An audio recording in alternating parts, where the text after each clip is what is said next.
Greetings, Bendarians. I'm Drew from Hellbenders Racing Team. Today I want to talk a little bit about race bling. My racing buddy Tim Joyce, he told me don't spend too much time tricking out your engine. He said the most important thing for the first year of racing is to get in the laps. Go around that track, learn how your bike handles. It is way more important to have a reliable engine than it is to have a fast engine. Basically, that's a very polite way of saying the slowest thing on that bike is going to be the driver. I did do a few things to this engine, but I kept that advice in mind. First thing I want to show you are holes. Holes go with racing like hanky with panky, cut and paste, I don't know, other stuff that goes together really well. I can't tell if my head's in it or not. Where would my head be? We're going to do what's called venting the clutch, and we're going to drill more holes. There's no oil behind this. It's actually a dry clutch. We're going to drill some more holes because more holes makes you look more like a racer. The truth of it is you're trying to get the heat out of the clutch. When you're racing, we're using your clutch, especially like when you first pull out, you're really laying on that clutch to get a fast pull out. When you're pulling out of the corners, you're also really using that clutch to get a nice hard pull out. And this might be sacrilege to all you airhead purists, so I apologize. No. Some images may disturb sensitive viewers.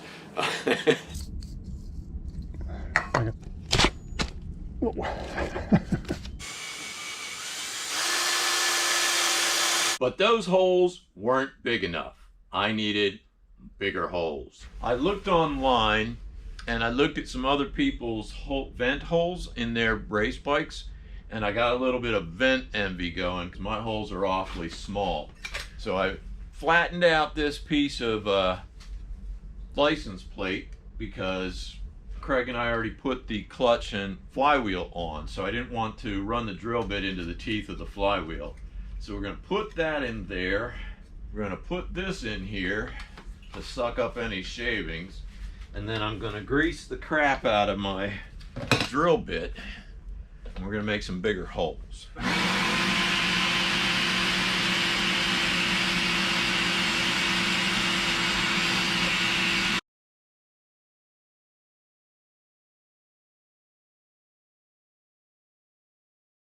And bigger holes weren't enough. I needed more holes. So we put, well, I didn't put, I had Randy Long from Long Mechanicals put more holes in my flywheel. And I'll let this guy explain it because, I don't know, he kind of sounds like he knows what he's talking about, even though he probably really doesn't. Just a quick word as to why such a fancy little hole drill. There's what, 7,240 holes? Yeah. I mean. What started at 9 pounds, it's down to 6 pounds. And what that does is it allows the bike to pull out a little bit faster, but even more importantly, it allows the engine braking to start a little bit sooner. When you try to slow down, this rotating mass is still rotating, and when you're coming into a corner fast, you want to be able to use the engine to help brake and slow you down before you get into the corner, and it just looks cool. So it does a dual purpose. We also put in a heavier duty spring from a BMW R90S. So this guy, it's a little stronger of a spring. And an oil resistant clutch pad for a little better grab. This is a oil resistant clutch friction pad.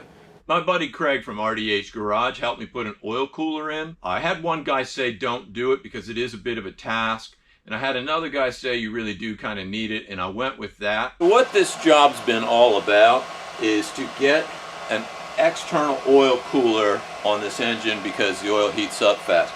These things are called airheads because air cooled the engine. The original one's a bit shorter. This one will go all the way to the top, and then you put on one of these special plates and the oil comes out here and goes out to the cooler that way. So we're going to put the center tube in.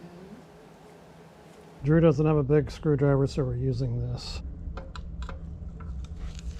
And it works like a charm. Craig got the steering tube in, and we got that set to the right depth, and we got the longer tube in, so now the oil will flow up out of that tube and out into the oil cooler. Thank you. So the next piece is what they call a baffle plate. So this plate's going to go on here, and that's supposed to keep the oil down into the pan so that the pickup that you saw us take off earlier has more oil to work from, and also to keep the oil from getting too foamy. I also bought a pair of these Mikuni VM34s because that's the biggest carburetor my class allows me to run. And again, thanks to Tim Joyce, he's shared with me all the jetting that he uses, so I have a nice start point for this. I'm hoping if I have time and the guy can fit my rig on his dyno, that we can dyno these and get them dialed in just perfect before I hit the track. So the last thing I want to show you is this throttle. It's a Domino Copia. It is a fast turn throttle, so instead of turning the throttle and having to adjust my grip and then turn the throttle some more to get to full throttle, I can rapidly just turn to full throttle. Some of these fast turn throttles have adjust so you can control the grip when you need to. This one's special because it actually has cable inputs for 2 cables. Since I'm running a twin, I can actually run separate cables from each of my carbs, and I'll get a nice even pull with my throttle. As was mentioned in the engine finding video, this engine has about 1,500 miles on it, but it also sat for probably 40 years in a garage. While the engine did turn over, when we pulled the cylinders off, we found a little bit of rust on the cylinder walls, and the piston rings didn't look great. Looks like they were stuck a little bit, at least at one time. I went ahead and honed the piston cylinders, and I put in some piston rings just for a nice fresh top end. Probably the biggest thing we did to this engine wasn't bling at all. It was just resealing it top to bottom. And again, thank you to Craig from RDH Garage for helping me with that project. Another racing guy said to me, if you haul all this stuff up and then you get a DNS, did not start, or a DNF, did not finish, you've just paid for a very expensive spectator ticket. That's why I didn't do a whole lot to this engine. I wanted to keep it reliable. I wanted to get out on the track. I wanted to get my laps in and just have a good time. I said this before, these racing guys are really willing to share their information. Unlike other racing sports where you're competing for money, these guys want to get you out on the track. They want the fun. They want the camaraderie. They want the competition. If you'd like to get involved in vintage motorcycle racing, click on the resources page, click on the links for the various racing organizations, get yourself a bike, and get out on the track. Until next time, thank you, Bendarians.